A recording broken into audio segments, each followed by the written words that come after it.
Bonjour, mon nom est Benjamin, Benjamin Di. Je suis un guide à destination polaire principalement, franco-canadien et un biologiste de formation. J'ai longtemps travaillé dans les forêts subarctiques canadiennes comme paléoécologue et j'ai longtemps travaillé également comme biologiste dans des laboratoires universitaires canadiens en dynamique forestière et en entomologie, et aussi dans des ministères gouvernementaux en gestion de ressources fauniques, principalement l'orignal, le cerf de Virginie, le saumon atlantique.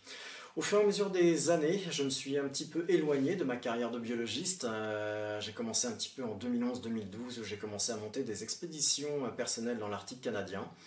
La première était en 2012 où je suis parti avec trois copains dans la cordillère arctique canadienne, dans la partie de la péninsule du Québec-Labrador, où on a traversé toute la cordillère arctique de la mer du Labrador jusque dans la baie d'Angava, sur une rivière magnifique qui s'appelle la rivière Korok.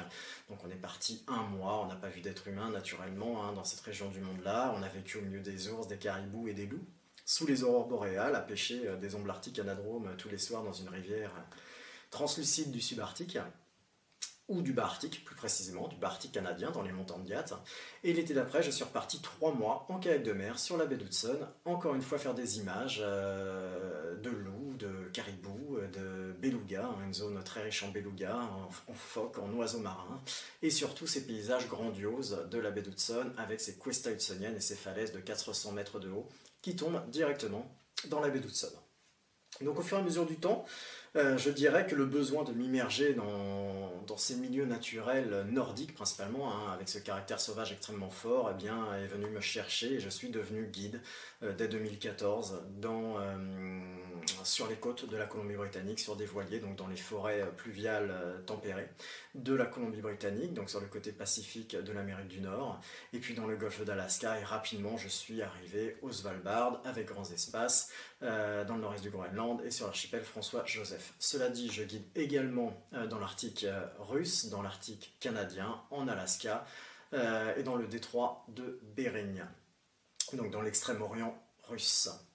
L'Arctique canadien, l'extrême Arctique canadien, le Nunavut, qui est probablement la zone avec le détroit de Bering qui m'a donné les expériences les plus riches en tant que guide ces dernières années. Le Nunavut, c'est un véritable réservoir polaire en termes de faune, en termes de caractère austère. C'est vraiment des expériences très très fortes qu'il est possible de vivre là-bas. Je me rappelle en termes d'anecdotes, alors parce que les anecdotes, il est certain que je vais en avoir des milliers, donc je vais pas faire le tour, mais si je dois en citer quelques-unes, Baffin et ses fjords du Nord, ça c'est des expériences extraordinaires. Je me rappelle de monter sur le sommet de montagne au Nunavut, enfin sur Baffin, pour reconnaître des vallées ou autres. Et dès que c'est calme, dès qu'on est un petit peu discret, on voit rapidement des dizaines de narvals dans les fjords, quand c'est pas des centaines. Ça c'est vraiment extraordinaire, dans des paysages absolument grandioses. C'est un réservoir d'ours polaires, le Nunavut, la partie centrale de l'archipel canadien est extraordinaire. Ça m'est arrivé d'en voir 5, 6, 7 en une demi-heure, le temps d'aller reconnaître une vallée. C'est vraiment des populations d'ours polaires très très importantes, et toujours dans ces caractères de paysages extrêmement austères, donc ça m'a beaucoup plu. Et je dirais que mes autres coups de cœur ces dernières années sont venus du côté du golfe de l'Alaska et du détroit de Bering, dans les îles Aléoutiennes notamment, avec des caractères, avec ces paysages très particuliers où on redescend de l'Arctique et on retombe dans quelque chose de beaucoup plus tempéré, où la biodiversité éclate soudainement, avec des dizaines d'espèces d'oiseaux marins et des densités d'oiseaux marins inconcevables. Je me rappelle de vols de puffins autour de baleines à bosse qui concernent des dizaines de milliers d'oiseaux. Des densités d'épaulards également très très importantes, donc des orques, des observations d'orques assez incroyables dans cette région-là. Donc ça, je dirais que ce sont un peu mes coups de cœur de ces dernières années. Et puis en ce qui concerne les projets passés de cette année, beaucoup sont tombés à l'eau. Naturellement, nos vies sont perturbées par le coronavirus comme vous le savez, hein. Donc moi, en avril et mai, je devais partir au Botswana, donc en Afrique australe, finir un livre. J'ai sorti un livre sur le Québec en 2019 chez Glénat qui concerne un peu la découverte du patrimoine naturel québécois de façon autonome. Je devais en faire un sur le Botswana en 2020.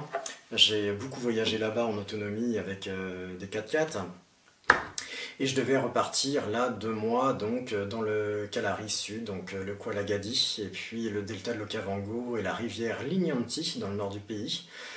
C'est tombé à l'eau, donc ce projet de livre est également tombé à l'eau. C'est dommage parce que j'avais vraiment de quoi faire, hein. Ça fait désormais 7 mois de ma vie que je vis sur le toit d'un 4x4 dans cette partie du bush africain. Donc je ne sais pas quand je vais refaire ça, peut-être dans 1 an ou 2, je ne sais pas. Je devais repartir au Yukon et en Alaska en août et septembre pour moi, pour faire des images dans la chaîne de Brooks et d'autres régions de l'Alaska. Donc c'est encore tombé à l'eau parce que naturellement on ne circule toujours pas librement d'une province canadienne à l'autre à l'heure actuelle. C'est très compliqué au Canada, très protectionniste avec ce côté sanitaire. Et la frontière canado-américaine est fermée depuis mi-mars sans interruption. Donc tant qu'on ne va pas avoir de solution médicale pragmatique pour aller de l'avant et pouvoir programmer des projets en termes internationaux, je crois que pour le moment c'est pas trop la peine. Je devrais être au Chili, je n'y suis pas. Donc maintenant, je travaille sur mes conférences, je travaille pour la presse écrite de nature, qui connaît elle aussi un grand nombre de difficultés à l'heure actuelle. Donc là, en fait, j'attends, hein, un peu comme tout le monde, qu'on trouve une solution appliquée et pragmatique pour résoudre ce côté sanitaire, parce que sinon, c'est pas vraiment la peine de faire des projets sur l'ouverture du monde à l'heure actuelle. Voilà quelques nouvelles, j'espère vous voir bientôt à bord, hein, c'est mon souhait naturellement le plus cher. À bientôt!